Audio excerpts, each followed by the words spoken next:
James Baird Weaver, born 1833, Dayton, Ohio, died 1912, Des Moines, Iowa. Those are the bookend dates that seem to be first noticed for all those who rest here. It's often what happens between the time life begins and ends that defines us. The challenges, the accomplishments of this man is far too numerous to cover in this short biography, but I'll mention just a few items. His ancestry is nearly as interesting as his own life. James's great-grandfather, Henry Weaver, and his great-great-grandfather, William Weaver, both served during the American Revolution.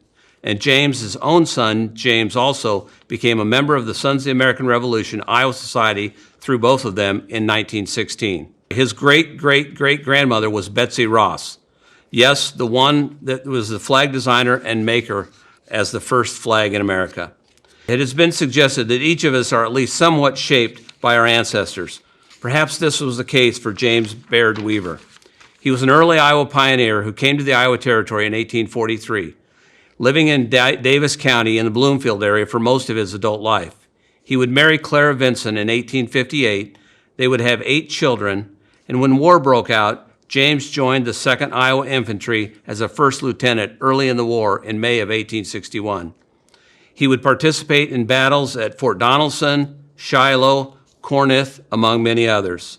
After the Battle of Shiloh, he was promoted to major on 13 October 1862. Later, on 13 March 1864, he was promoted to colonel. After the war ended, Weaver received a promotion to breveted brigadier general, and it was backdated to March 13, 1865. Post-Civil War, General Weaver would serve 3 terms in Congress from the 6th Iowa District. Twice, he was actually a national candidate for president. In 1880, he was on the Greenback ticket, and in 1892, he was at the head of the Populist ticket. For the latter, he would actually receive 22 electoral votes cast for him in the national election. He died at his daughter's home in 1912.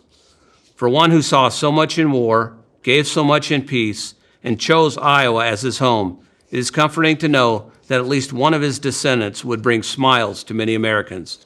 You see, James Baird Weaver was also the great-grandfather of the Dennis the Menace cartoonist Hank Ketchum.